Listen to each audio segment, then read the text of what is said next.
Salut la gang, je fais une petite vidéo aujourd'hui pour parler de confiance, ok?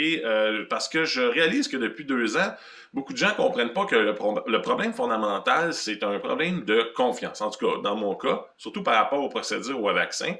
Il y a beaucoup de gens qui me disent Hey le gros, là, pourquoi tu t'en fais autant? Là? Va juste te faire vacciner, là, prends tes 2 petites doses, ça va être réglé, passe à autre chose et banalise ça. Comme si, dans le fond, ben, c'est pas dangereux, tu sais. Et bien sûr, là, on peut discuter du fait que le vaccin, en fait, est juste sur le marché depuis 1 an. Là, il y a pas, ça fait pas 10 ans qu'il existe.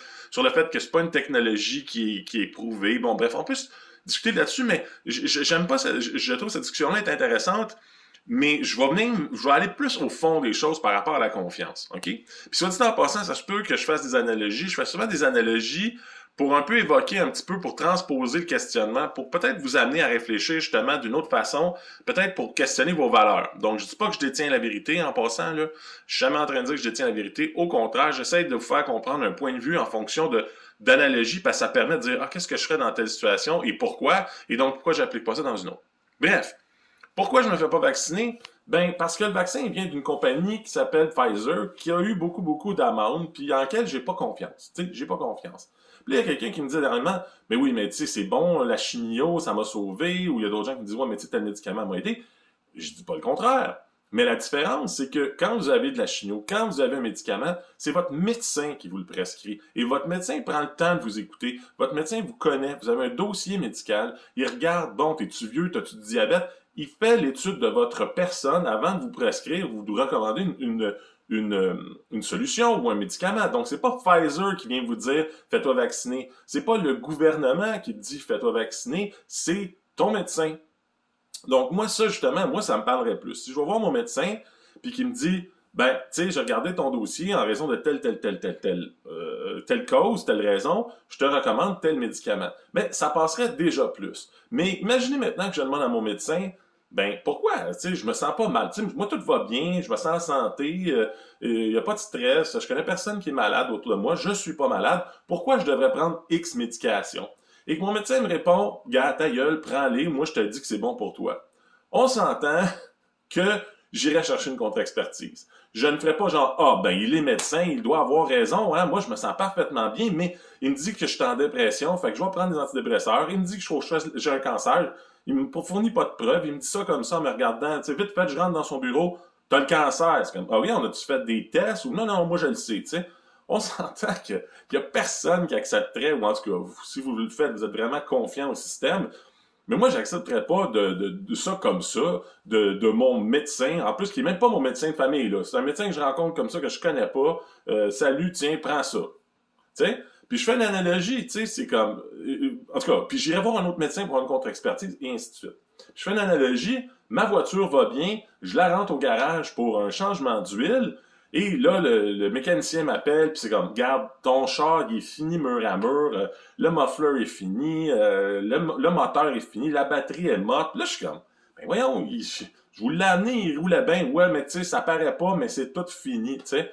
Est-ce que je vais dire au mécanicien, ah ben c'est beau, vas-y, 10 000 $, vas-y, change tout. Ben non, je vais faire, regarde, ta minute, m'en est le chercher, je vais aller chez un autre, je vais aller chez le concessionnaire, je vais aller peut-être chez 2 ou 3 mécaniciens, avoir un petit peu une opinion différente. On s'entend. Et non seulement je vais aller chercher une opinion différente, mais je vais demander un peu des justifications. Tu sais, moi, je dis, ben, il me semble quand un muffler est fini, ça fait du bruit, tu sais. Je vais chercher, je vais questionner, je vais pas juste faire, ah ben vous avez raison.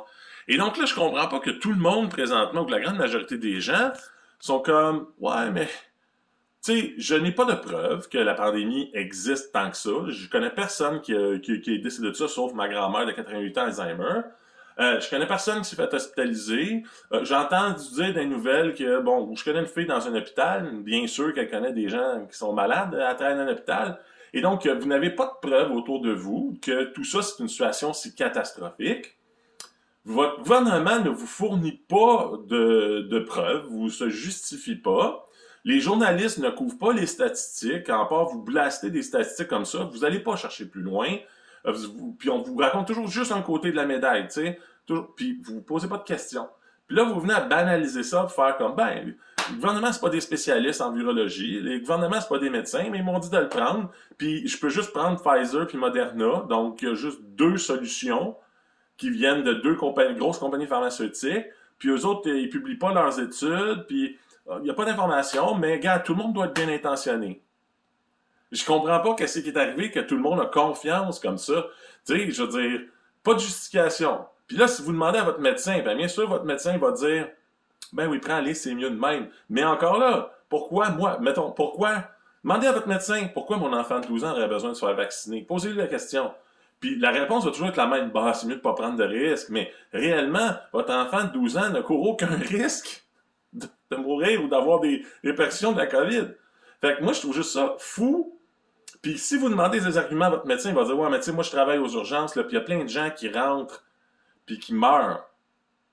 Ben, moi, c'est comme si mon mécanicien me disait, ben, tu sais, Alexandre, faut tout changer ton auto. Là, moi, chaque jour, je rentre plein d'autos, puis je change le moteur, puis je change des affaires dessus. Fait que, tu sais, moi, chaque jour, je rentre 200 voitures dans mon garage, je change tout le moteur, je change les pneus, je change... Fait que, on va le faire avec le tien, on prendra pas de risque. C'est quoi cette logique-là? C'est comme, ben oui, tu rentres 200 chars par jour qui marchent pas, t'es mécanicien, c'est normal, t'as un garage. Puis c'est pas parce que tu rentres 200 chars dans ton garage qui fonctionne pas que mon char fonctionne pas. En tout cas, je vous dis, là, écrivez des commentaires si vous voulez me dire que j'ai tort dans la façon de penser. Mais moi, que j'aille voir mon médecin, je lui demande pourquoi je devrais me faire vacciner, qu'il me répond, ben moi, chaque jour, je rentre 200 personnes de la COVID à l'hôpital, puis il y a des gens qui en meurent. En quoi c'est un argument qui est valide pour moi?